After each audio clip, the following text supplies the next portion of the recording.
I have had something on my mind for some time. I remember watching the Paris Olympics, and the Serbian Olympic team played the American Olympic team, the vaunted Olympic team, LeBron, Steph Curry, all the great players. And through 3 3/4 of the game, the Serbian team had the Americans on the ropes. And it was only through, I think, a bit of luck, maybe a little bit of home cooking on the official side, that the Americans eked out a win against the Nikola Jokic-led Serbian national team. But it wasn't all just Nikola Jokic. It was an example of how great the basketball is in the country of Serbia. Now, Serbia is a small country, about 10 million people. 6 to 7. 6 to 7. Oh, wow. 7 million people. And they produce some of the greatest basketball players in the world. But also you see Djokovic in tennis at 38 years old, still getting to a Grand Slam final. It's a marvelous. And I had the privilege of coaching our next guest. Milos Prijovic came to Concordia University, where I was the head coach, from Serbia via a junior college in Minnesota, and came to Concordia to play out his career, was an all-Canadian. Milos had a wonderful career, one of my absolute favorite players I've ever had the privilege of coaching. And I invited Milos in today so we could have a conversation about his native Serbia, and also, of course, about Milos's decision to, for the time being anyway, to make his life here in Canada. Milos, welcome to the show. Thank you, Coach, and thank you for having me. It's awesome. Thank you for nice words. Well, they come easily because they're all true. So, Milos, you play basketball growing up in Serbia, obviously.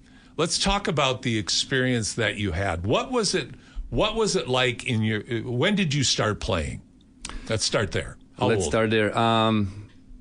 As most kids in Serbia, we start with soccer, right? Right. So I did play soccer for 5 years before probably grade 7. I was really much taller than my other peers, and I started playing basketball just because one of my neighbors was a basketball coach, and he's like, come with me for a few practices. There you go. Okay. That's how I started. So 7th grade? 7th grade, yes. Yeah. So what was now you don't have school basketball per se, correct? It's all club-based. It's all club-based. Yes, that's a huge difference between, for example, North American and European style of early, careers, early development. That's right. That we have clubs, and technically whenever you start, and usually kids start with around 6, 7, 8, years old. They do play for clubs, and when you play for clubs, that's right away on certain level, because you have technically practices every day except weekends. Here is more, I know, if you play for a school, they have once or twice per week, most of them, not all of them. And that itself is a huge difference. From early stage, you do go, that becomes your second most important thing after school. Okay. It's basketball, and you beg your parents that they have money to put you through when they go, for example, for tournaments outside of the city, because most of the stuff you have to pay from your pocket. Okay. So often you don't go on those, we call it excursions, how you say it, when you go outside the school, see different cities and stuff. Okay, so they call road trips? Road trips, I guess, yes. Yeah. Road trips, yes. And you tell your parents, hey, I want to save that money so I can go with a club on road trips. Let's say on the mountain when we have a period where we prepare for the next season. And those are early sacrifices that lots of kids will do it no matter what. They choose club over going with of course, who can afford. You want to go everywhere you could. Sure. But if you had to choose, which I had to choose, I always selected club. No. I want to get into the real quickly into the nitty gritty. Yes. All right. You're in 7th grade. You join a club. Is there a fee to join that club? Yes, usually it is a fee, certain amount, certain per amount month. of money to Per month. practice and play league games for that club. That's right. And you practice 5 times a week, and do you play one league game on the weekend? Yes, on the weekend, usually Sundays or Saturdays, you play one game. Yeah. Okay. Yeah. And then when you talk about the tournaments, then it's just straight cost basis, out of pocket. We're going from here to here. It's going to cost X amount to play in the tournament, X amount for your food and your housing, etc. So this is how much money it's going to be. That's right. I mean, big clubs like, Red Star and Partizan and stuff, yes, they would have, for their players, big teams, they have money. But if you're playing in smaller teams and local clubs, definitely they cannot sustain all of that. And okay, and when you talk about Red Star, they also have soccer, right? They have, that's soccer, a whole, and then EuroLeague basketball. Like it's a whole big business. It's a big business, exactly. I mean, I'm talking more about smaller local clubs where, parents technically finance everything. Right, yeah. Right. In that respect, it's the same as here. It's just the model's so different because the emphasis is on 5 days of practice and skill development. And that kind of dovetails, Milos, into, kind of the nature of our conversation. Because you look at a player like Nikola Jokic, like he's not fast. Yeah. He couldn't jump over Wetaskiwin's phone book. Yeah. He's not going to leap out of the gym. Yeah. But his, and of course, there are intangibles that he was just gifted and born with. He's 7 feet tall. He sees the court. He's got the mental gifts that you can't really teach. But there was a system that developed those gifts. And it sounds to me, and this is where I want your opinion, don't you find the technical, one of the reasons the Serbian players are so good is because they are so fundamentally sound? 100%. Yeah, that's exactly. I mean, like you said, those basics, and Steve would know the best. He played also in Europe. Those fundamentals and basics, and actually how to think about the game, not just because obviously we are not huge athletes in a sense of we can jump out of gym or super fast or whatever. I mean, whole Europe is similar in that way, right? Compared to NBA or North America. So definitely they had to focus on that and all that old school coaching and what we brought from like Yugoslav era kind of thing, transition to obviously kids starting at early age and then constantly practice, game, and like I said, becomes your second most important thing after school. Well, now, and I'm talking to Milos Prijovic, all Canadian at Concordia University. He's joining us, and we're talking about the greatness of Serbian basketball and really trying to get into where this emanates from and what makes it special in the world here on Hoop City with Paul Sir and Josh Fenwick. So, okay, you're part of the club. Do they encourage multi-sport participation? Like, what's your club season like, or do you specialize at a young age? Technically, you specialize at the young age. You won't have time to go on 3 different, if you're a basketball player, you're expected to be here every night after school. For how many months out of the year? So technically, similar time frame as the school goes. So, September, so it's school season. Yes, school season, yes, definitely. But then you have summer leagues, right? Okay. During the breaks. So usually you're expected to play those as well. It's not like you have to because a lot of parents will take kids on vacation and stuff. So it will be a certain period of time away. But again, you're expected when you are in the city to come to practice and, yeah. Okay, so you've got it mirrors the school year in terms of the formal club practice, and then summer leagues kick in for more opportunities. Yes. Now, one of the things, I played basketball in Belgium in 1977-78. I didn't know that. Yeah. And what struck me back then was the orderliness and the tiering of sport, soccer. It didn't matter what sport, basketball. It didn't really matter.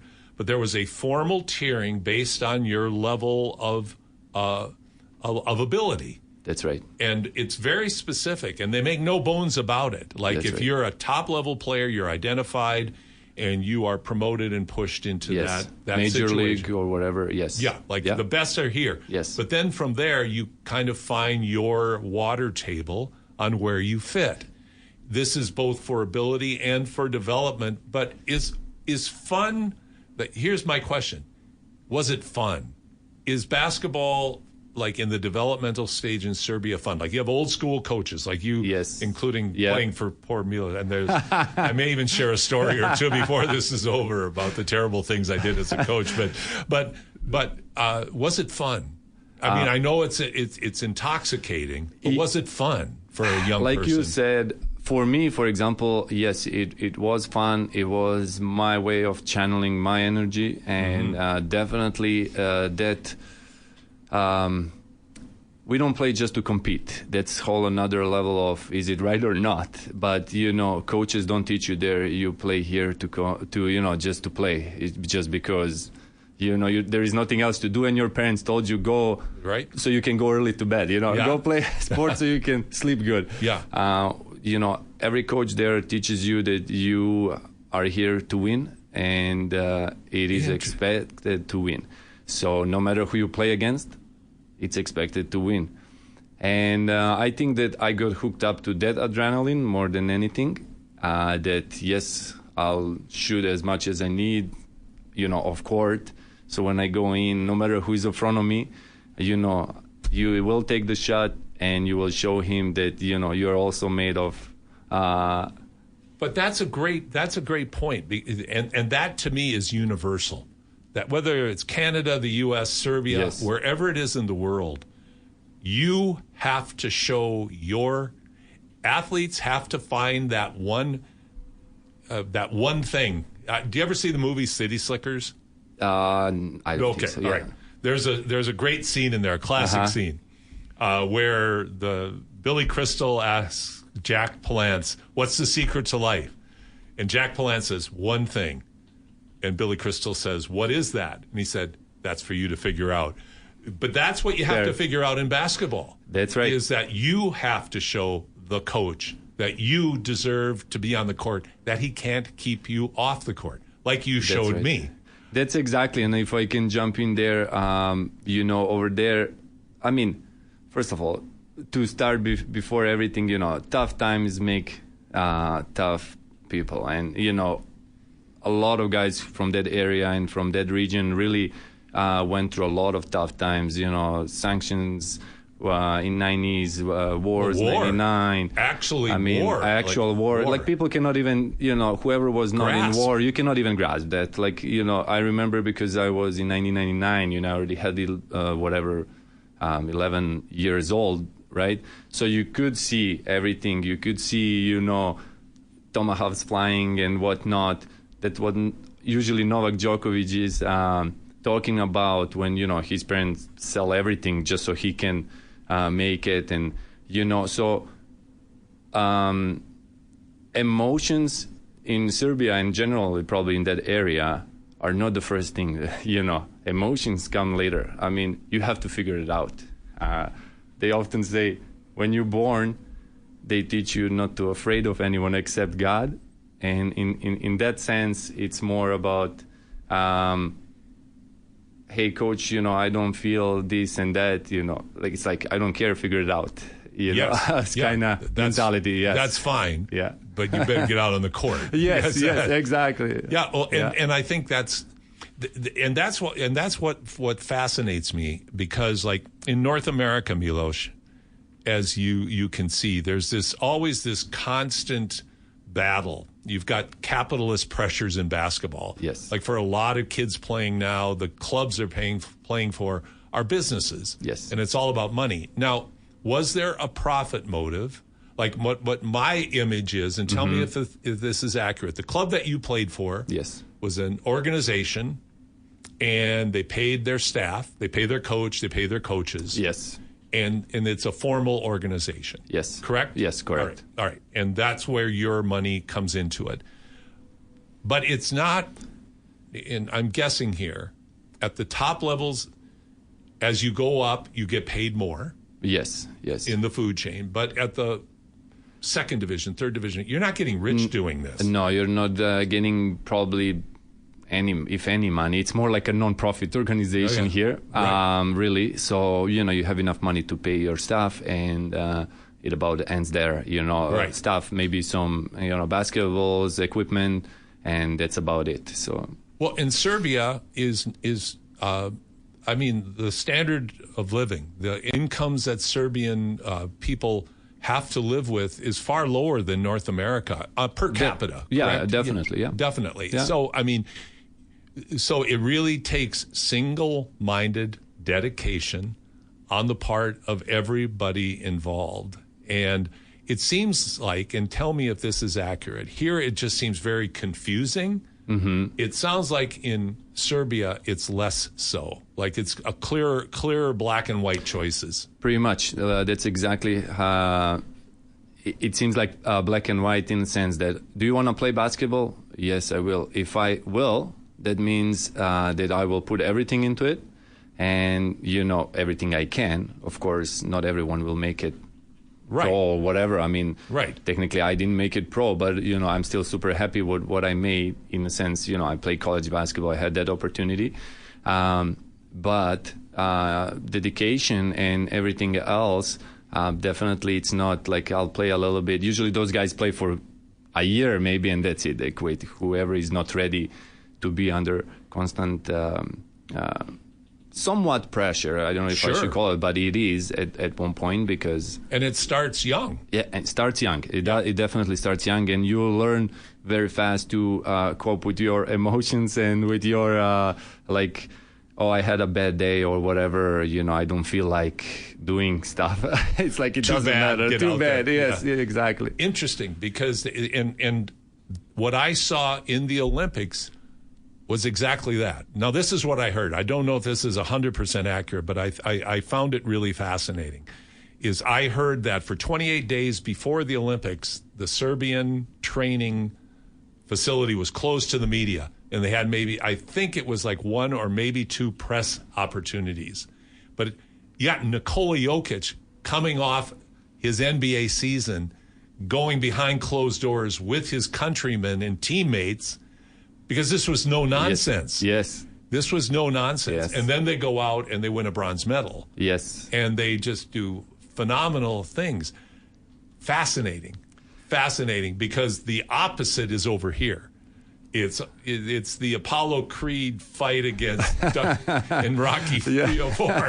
It's like exactly that. No, that's great explanation. On one side is definitely big business and entertainment. How North Americans, everything is big capitalism, and it's just the way of culture, how it works here, and what is right or wrong. It's very hard to say here, but. Definitely on that side, especially as a small nation, all your pride goes into those small winnings, really. So for us, to be in the finals of Olympic Games, and believe me, no matter time, if I watch that game again, I would probably cry again.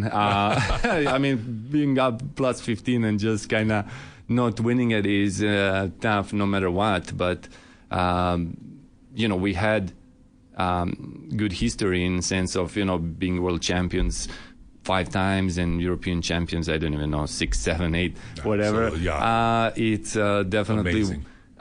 It's hard to imagine that such a small nation, no matter what team is together, with Jokic, without Jokic, it is expected that you be in a final, and and anything less is a disappointment. It's total disappointment. Yeah, yes, total disappointment. Yes, and I think that's really very hard to play with that kind also. That is hard. That the pressure is enormous. Media, especially. And I would make the transition real quickly over to Djokovic in tennis. Yes.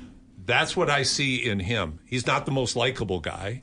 For much of his career, when you have charismatic Roger Federer and, you know, Rafa rough and Nadal. tumble, Rafa Nadal, and, you know, everybody loves them, and they're just great guys. And you got Djokovic out there, and he's temperamental. He breaks rackets.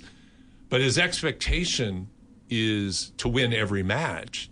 And he is the greatest tennis player of all time because he's won the most majors and was almost able to do it again now at age 38. It's incredible. But it's that single-mindedness and not caring about what the other people think as much as people get caught up here is my assessment. Definitely. I mean, now we know him for so many years, right, playing at this level. So we learned about him a lot. But, you know, what we also have to appreciate, but again, we, in a sense of like Serbian nation, is what he did, and we often don't even watch his matches until he's in like at least quarterfinal and semifinals. You know, that's sometimes you're so used to his win because it's like, okay, you know, first two games it doesn't really matter. Expected, you know, 2-0, 3-0, whatever. Yeah. And then we, you know, but again, what he did and what he's doing is really from country that.